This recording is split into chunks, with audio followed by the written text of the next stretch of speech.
AudioJungle.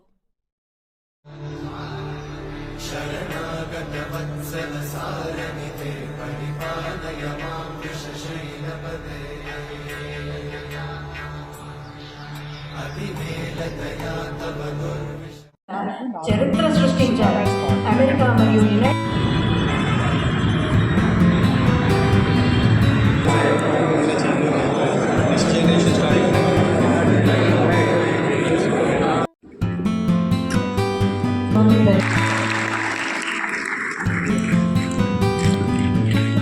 హృదయాలలో చిరస్థాయిగా నిలిచిన గౌరవనీయులు పద్మభూషణ్ పురస్కార గ్రహీతలు డాక్టర్ వేదికపైకి ఆహ్వానిస్తున్నాము.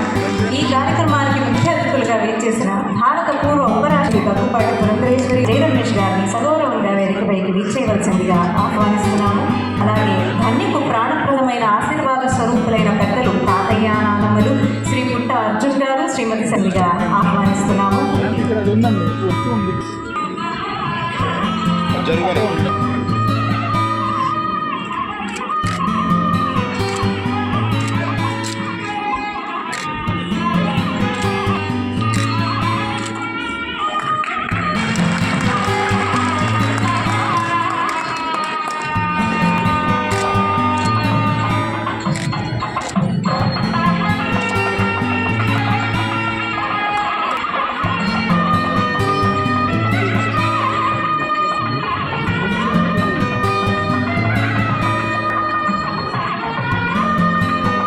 విలువలతో కూడిన ప్రజా జీవితాన్ని గడిపిన భారత పూర్వ ఉపరాష్ట్రపతి గౌరవనీయులు మాన్యవరులు శ్రీ ముప్పవరపు వెంకయ్యనాయుడు గారు అదే వేదికపై భారతీయ శాస్త్రీయ నృత్య సాంప్రదాయంతో ప్రజలందరూ కూడా వీక్షేసిన ప్రేక్షకులందరూ కూడా ముందు చెప్పినట్టు ఇది కేవలం ఒక సన్మానం మాత్రమే కాదు, రెండు మహోన్నత నాయకుడు కూచిపూడి నాట్యాన్ని గట్టిగా చప్పట్లతో మనం దీన్ని సత్కరించుకోవాలి.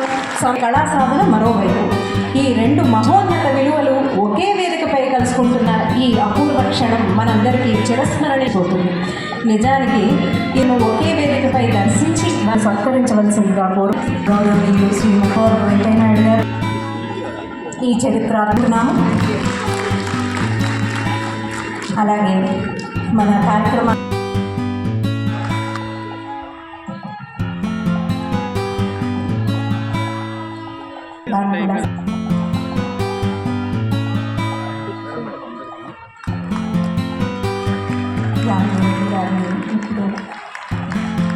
వెంకయ్యనాయుడు గారు సత్యభవంతో స్వాగతం పలుకుదా కుమారి ధన్య కూడా వీచేసింది.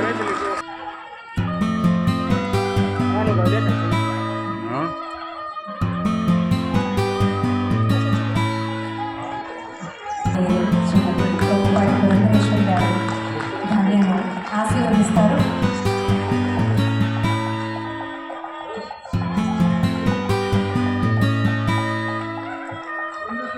తల్లిదండ్రులు నిజమించడం నిజంగా కూడా మన అదృష్టం.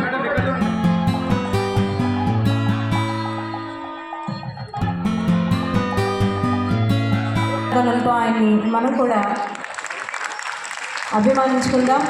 భారతీయ జనతా పార్టీ జాతీయ అధ్యక్షునిగా, కేంద్ర గ్రామీణాభివృద్ధి శాఖ రాజ్యసభ సభాపతిగా అధిష్ఠించవలసిందిగా కోరుకుంటున్నాము. సాయంత్రం వేళ తెలుగువారి సంస్కృతికి అభ్యసించి పెద్దల మధ్యన సాంప్రదాయబద్ధంగా రంగ ప్రవేశం చేస్తున్న చిరంజీవి ధన్యప్రసాద్ను నేను మనఃపూర్వకంగా ఆశీపూర్వక శుభాకాంక్షలు అందజేస్తున్నాను.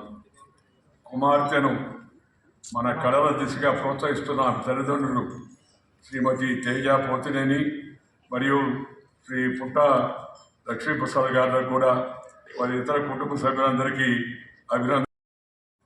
తనను తీర్చిదిద్దిన గురువులు శ్రీమతి రాధారెడ్డి, శ్రీమతి కౌశల్యారెడ్డి, శ్రీమతి యామినిరెడ్డి గారికి ప్రత్యేక శుభాకాంక్షలు అభినందనలు తెలియజేవాళ్ళ రాధారెడ్డి గారు వారి కుటుంబ సభ్యులందరినీ కలిసేందుకు అవకాశం లభించడం కూడా చాలా సంతోషంగా ఉంది.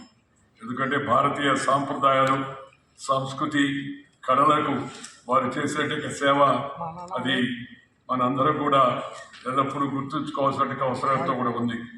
ఇలా ప్రోత్సాహాన్ని అందించడమే మన భారతీయ సంస్కృతి. తెలుగువారి సాంప్రదాయం. మంచి పని చేసిన, మంచి స్థానం సంపాదించిన, మంచి తనంతో ప్రజల యొక్క హృదయాలను అందుకని ఇవాళ కేవలం నాట్య ప్రవేశం చేస్తున్న అమ్మాయినే కాకుండా వారి తల్లిదండ్రులను, వారి గురువులను కూడా అందరినీ నేను హృదయపూర్వకంగా అభినందిస్తున్నాను. మనందరం కూడా వారికి అభినందనలు తెలియజేద్దామని మిమ్మల్ని అందరూ కోరుతూ ఉన్నాను. ఏమంటే అదేదో చేతస్థంలాగా అనిపిస్తూ ఉంటుంది. కొందరు విమర్శలు కూడా చేస్తూ ఉంటారు. ఆ విమర్శ చేయడం ఒక చేతస్థం అని అంటాను. ఎందుకంటే ఈ దేశం మన కళలకు కాణాచి. ఆదికాలం నుంచి, వేదకాలం నుంచి, పుణ్యకాలం నుంచి, పురాణకాలం నుంచి మన పూర్వీకులు అనుభవించి, రంగరించి, మేళవించి మనకు అందించే వారసత్వం సాంప్రదాయం అవుతుందో దాన్ని మనం గౌరవించుకోవాలా. మన తర్వాత తరానికి కూడా దాన్ని తెలియజేయడం కూడా మన కర్తవ్యంగా నేను భావిస్తున్నాను. ఈరోజు ఈ యొక్క కార్యక్రమంలో పాల్గొంటున్న అందరినీ పేరు పేరున నేను అభినందిస్తూ ఎక్కువగా మీ సమయం తీసుకో చెప్పి ముగిస్తాను. సాంప్రదాయం అంటే చక్కగా అందించడం అని అర్థం. సమ్మ అంటగా లేదా చక్కగా, ప్రా అంటే ఉన్నతంగా గొప్పగా, దాయా అంటే ఇవ్వడం. అదే మన సాంప్రదాయం. అది ఒక గొప్ప సంపద. భారతదేశానికి మనకి పూర్వీకుల నుంచి వచ్చినట్టే ఆ సంపద. ప్రతి సంస్కృతిలో 2 అంశాలు ఉంటాయి. ఒకటి జీవన విధానం, రెండవది విశ్వాసాలు, నమ్మకాలు. ఈ రెండింటిలోనూ కళలు భాగస్వామ్యం వహిస్తాయి. కళలను భారతీయ సంస్కృతి తెలియజేసింది. ఏ కళ అయినా సరే అందులో పరిపూర్ణత్వాన్ని సాధించే దిశగా కృషి చేసిన వారిని గౌరవించుకొని తీరాల్సిందే. అరంగేట్రాన్ని అభినందించాల్సిన అవసరం ఎంతో కూడా ఉంది. ఒకరు కళకు పరిపూర్ణత తీసుకొస్తే మరొకరు కళను మరో తరానికి అందించేందుకు సిద్ధమవుతున్నారు. అలా కూచిపూడి నాట్యాన్ని భవిష్యత్తుకు మోసుకెళ్తున్న చిరంజీవి కుమారి ధన్యా ప్రసాద్ను మనందరం అభినందించాలి. భారతదేశంలోని ప్రాచీన కళారూపాల్లో తెలుగువారికి ప్రత్యేకమైన కూచిపూడి ఒక విశిష్టమైన స్థానం. యక్షగానం, వీధి భాగవతం, దేవాలయ నృత్య రూపాల నుంచి కూచిపూడి కేంద్రంగా ఈ నాట్యం ఉద్భవించింది. ప్రపంచవ్యాప్తంగా ఆదరణ పొందింది. అంటే తెలుగువారి పురాతన జానపద కళలకు కూచిపూడి నృత్యానికి సంబంధం ఉంది. అందుకే కూచిపూడి నృత్యం కేవలం వినోదాన్ని మనకు సందేశాన్ని కూడా ఇస్తుంది. ముఖ్యంగా కూచిపూడి నృత్యం నాకు భామా కళాపమే గుర్తొస్తుంటుంది. సత్యభామ ఏకపాత్ర అభినయంలో నృత్య నాటకం మరి నా వ్యక్తిగతమైన అభిప్రాయం. నృత్య ఆత్మ గౌరవాన్ని, ఆత్మవిశ్వాసం అందించేలాంటి కళ్ళకు మించిన వికాస పాఠాలు ఇంకేముంటాయి. విన్న మాట నాకు గుర్తొస్తుంది. చదువుకుంటే 4 రాళ్ళు సంపాదించుకోవచ్చు. ఈ కళలు ఎందుకనేవాడిని కూడా నేను ఆ రోజుల్లో కొందరు చూశాను. కానీ మన యొక్క నాగరికత వికసించే కొద్ది ఈ చదువు ముఖ్యమే కాదన్నాము.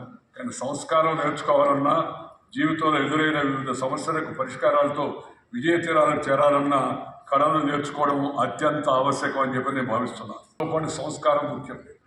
సంస్కారంలో అంతర్భాగమైన మన భారతీయ కళలు, మన సాంప్రదాయం, వీటన్నిటిని కూడా మనం రక్షించుకోవాలి. ఒక అభినయ దర్పణంలో ఒక వాక్యం ఉంది. యతో హస్త సతో దృష్టి, యతో దృష్ట సతో రస.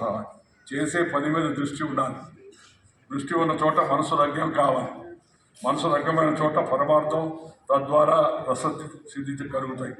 చాలామంది శ్లోకాన్ని కళలకు, నటనకు సంబంధించిగా భావిస్తారు.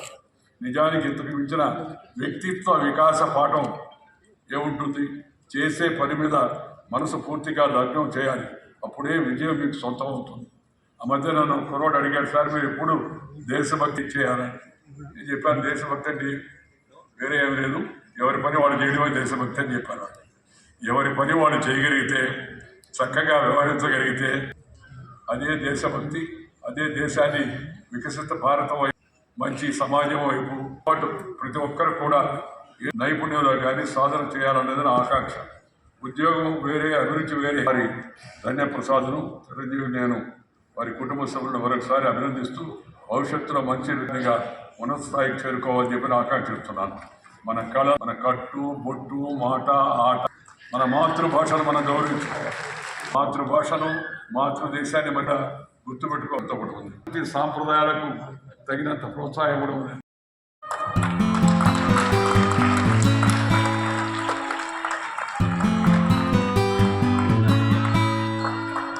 వెళ్ళిపోతుందా